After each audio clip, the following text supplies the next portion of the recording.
So it has been a long time. I should not have left you without a dope beat to step to. Step to. Hi friends, BoboCW is here. Back after about 10 months before or since I last streamed or uploaded anything. Yeah, I wish I had a better excuse other than just life getting in the way, life kind of exploding all over the place. I won't get too much into my personal life, but a lot of big changes for me that limited my ability to play Magic and kind of give time to playing Magic that I wanted to give. But yeah, I have still been playing to an extent, and the deck put up some recent Martyr Proc. The deck, I mean, the deck I've played the most. Put up some recent success, and I got my name was being tossed around for some very small successes I was getting with the deck. So I figured now would be just as good a time as any to come back, and that was about 2 months ago. And since then, I've kind of been all in my head about producing like the perfect quote unquote comeback video or whatever. And I just need to remember that like whatever I put out there is what I put out there. And if people respond to it, people respond to it. If people don't, people don't. But yeah, so I'm going to take, this is going to be a longer one, probably about 15-20 minutes or so, to just kind of go over my recent quote-unquote success with the deck, go over some new stuff that in the last year that has come out for the deck and made the deck slightly better and slightly different as well. And then just how I think it's positioned in the meta. With the age of companion and all that good stuff. And then yeah, we're gonna stream some games. I've got, as you can see over here, I've got a couple different builds queued up. The build I have in front of you is one that I did pilot to a 5-0, and that was very much a mix of good matchups, luck, and just tight play. But this is the deck, this is the list that a couple people were passing around, a couple other content creators were making videos with, and various things. It is not the list I will be playing, and we'll see more about that in just a minute. But before I get into that, here's kind of my thought patterns with this list. And for folks who have watched my channel before, it's very similar to this I've played in the past, with the only new additions kind of being Heliod and the Heliod Ballista combo. That when first printed, a lot of people were asking, is it right for our deck? Is it not right for our deck? Is our deck the right fit? And I am firmly in the it is almost mandatory for the deck at this point. I definitely don't think I would sleeve up a 75 without the Heliod Ballista combo. But that doesn't mean I'm dedicating the deck to it. So the numbers I've been running are the numbers I've kind of stuck with, which, as you can see, is 2 Heliod, 1 Ballista. Going up to 3 Heliod, it seems a little much. Going up to 2 and 2, I've thought about, simply because people like exiling the Ballista out of graveyard to the best of their ability. You know, there's just some tangential graveyard hate. There's always that. So getting it out of the deck takes away the ability to do things with it. But what I love about the combo, like obviously, yeah, having a way to just win the game on turn 6 is really quite good and answers a core problem with the deck where we, beat up on somebody and then we're just sitting there not drawing answers and they outdraw us. The Ballista combo gives us an answer to that, an ability to just, oops, I win after kind of surviving a little bit. And getting to 6 mana with Wraths isn't too terribly difficult. Which is 6 mana obviously being 4 for the Ballista, 2 to give it lifelink. So Heliod has to already be out at that point. And it's great like that. It has won me games. In this 5-0 event, it actually won me a game against Jund. So the matchups I played in this 5-0 were Prowess, Burn. So there's 3 wins, and then Jund and Panza, and in both situations, against Jund and Panza, Heliod played an interesting role. In a game 3 against Jund, I just comboed off, and that was great. I was able to get Heliod down through their discard, and then just top decked a Ballista and went off. I might have even fetched the Ballista with Ranger. But what is more impactful with the Heliod is sometimes I just cast it. It sits there doing nothing, and then when both decks get into top deck mode, it is able to give a Ranger lifelink, and I win based on Ranger being just a progressively good threat that they're out of answers for. This is, in this build, that can also happen with Gideon. That can also happen with Generous Gift Elephant tokens. But it's at its best with Ranger, and it pairs very well giving the Ranger's lifelink. So that ends up being a cool thing. There's also the ability to cast a Serra just to hit in with lifelink, which makes it easier to go off with Ballista. In a magical Christmas land, that allows us a turn 4. So that was kind of how those matches played out when I got to this 5-0. What I liked about this list is it was structured to be really strong in the 3-drop slot, which was really cool. It had general removal for everything. It had the procs in 2s. It had Gideon of the Trials, which is a good control card to come down in that 3-drop slot that can also just clock people. And then, of course, the Ranger caps.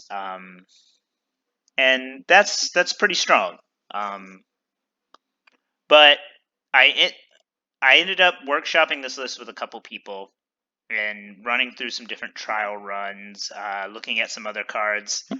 And the list I've settled on to try out in mono white and that I've been testing with and enjoying quite a bit is this one. And this is the one I'm going to play today. So a little different in some key components. So I'll go into that card by card. Starting with the lands, we do lose a basic plains for a Cavern of Souls. Now, this is because before I go, let's actually rewind a little bit. Before I go too deep, I do think our deck is a little badly positioned in the meta right now. There are just a lot of counterspell decks, a lot more combo that is harder for us to deal with. And then with different flavors of kind of Luris and other companion decks running around, the meta is pretty wide open, but it's wide open for control decks and decks that use the graveyard, which we can't attack really effectively. So what has essentially happened is a lot of our good matchups have been kind of pushed out of the format. Burn and Prowess are still very much present, but kind of mid-rangey stuff has been a lot more pushed out. And a lot of the decks that we would struggle to face in the past have gotten better. So like there's a lot more Coco combo, which can be a little difficult for us. That's Devoted Druid and Vizier combo. There's a lot more Jund is more present than it's ever been, and that's always been a 50-50 matchup. The Luris-based versions of Jund are a bit more aggressive and fast, so they can pose some difficulties.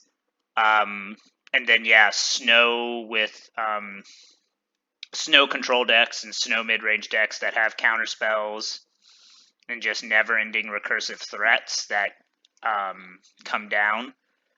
Those have definitely made life a lot harder for us. There's also still the elephant in the room of planeswalkers. So while I don't know if we are well suited for the meta, here's what I have come up with, and Cavern of Souls is a big part of that.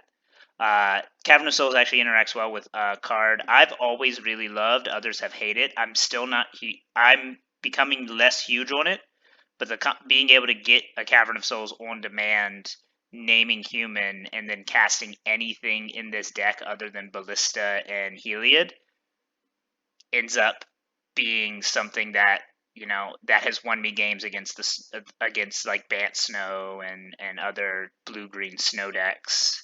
It has won me games against blue-white.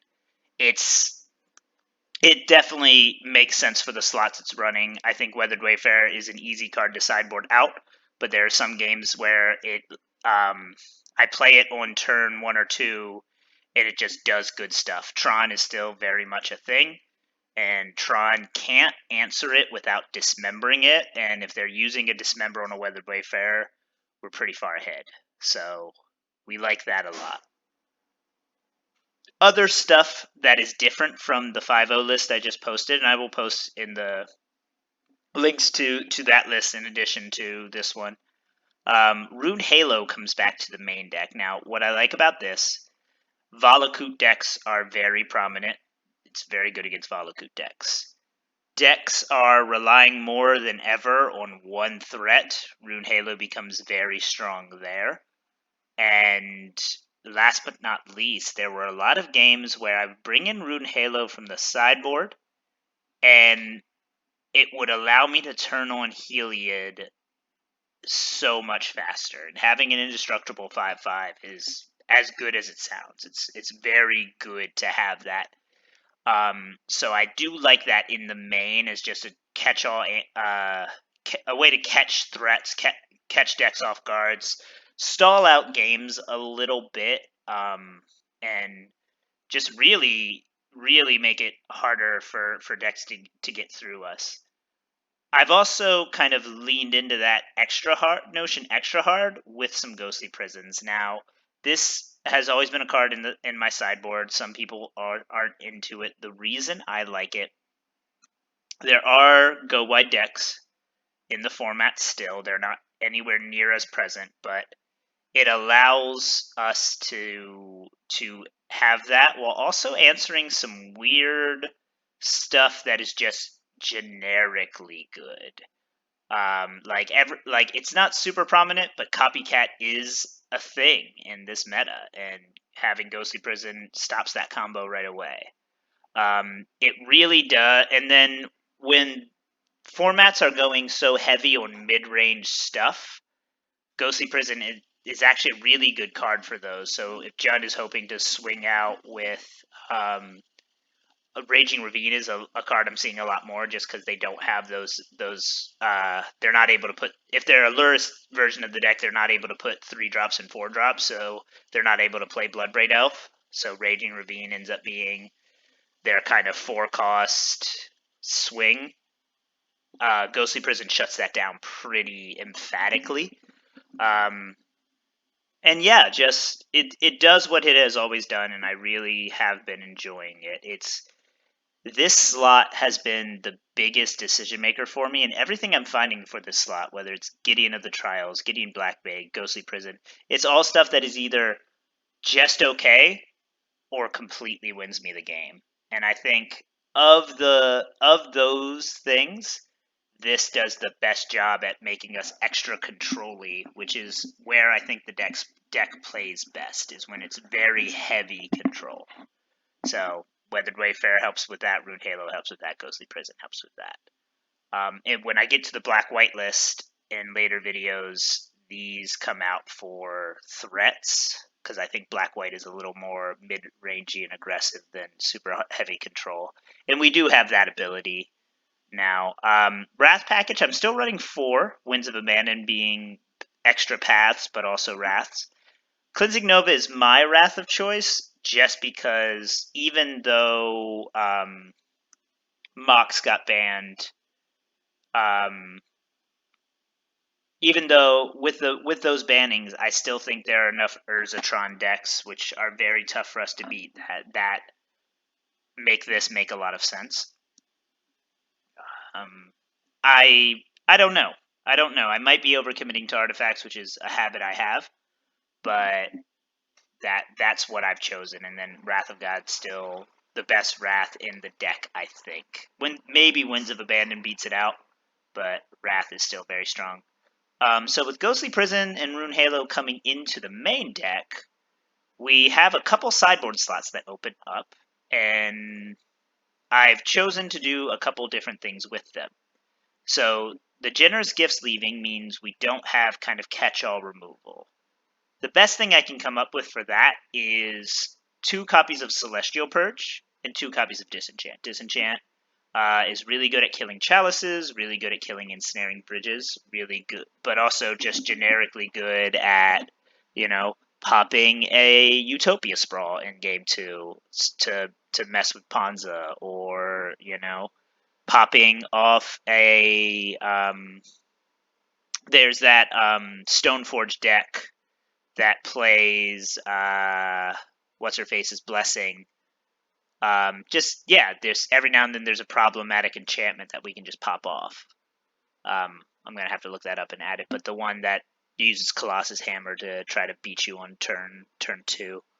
And then Celestial Purge, red is one of the format's favorite colors right now. I think like blue, green, and red way more than black and white, but this also hits Liliana's still. It hits Ren and Six's still. It hits Chandra's. It hits all of the planeswalkers we struggle with other than blue ones, which at some point I have to choose what I'm losing to with this deck, and this deck kind of chooses to lose to blue planeswalkers. The best thing we can do is get that Cavern of Souls down and hope for the best. But every other color of problematic planeswalker, for the most part, gets popped by a Celestial Purge, while also it still being very powerful removal for lots of stuff in the format. And then the last 2 slots, I got rid of most of the big package. I got rid of Sun Titan and Avacyn, replacing them with Elspeth. The reason I like Elspeth here is when a deck is kind of immune to Cleansing Nova, Elspeth's Wrath is much better. And so like Jund, I have no reason to keep Cleansing Nova in, but Elspeth ends up being very good. Or like other sorts of decks where a Wrath is a 2-for-1 or a 3-for-1, Elspeth comes in and plays very nicely with those decks. Any deck that doesn't run counterspells, she can come in and be pretty impactful. And then Aven Mindcensor, I wish there was a better way to stop people from searching, but this is kind of my best answer. So this comes in against Tron, obviously, but it also comes in against Titan decks, Scapeshift decks, as well as, it can come in against greedy decks that are 3 and 4 color. It's any deck that can't bolt the Mindcensor for the most part, it ends up being an okay thing to bring in, I feel like. So that's where that is. Rest in Pieces, Stony Silence, Damping Spheres, Spyglass, and Parasites are all carryover. These are all staples. For me in the deck, Spyglass obviously coming in against Planeswalkers, but also just utility lands or anything of the sort. It's just a very useful Swiss Army knife. Damping Sphere obviously for Storm and Tron, Hex Parasite, Planeswalkers, Stony Silence artifacts, and then Rest in Peace graveyard decks. So that's kind of where the deck's at. Like I said, I'm not expecting too much from it in this meta. I'm curious about the black-white. I actually think I'm going to have a lot of fun and success with the black-white. But we're going to go with the classic for starters, and I will see you in the first video. Let's hope we do well.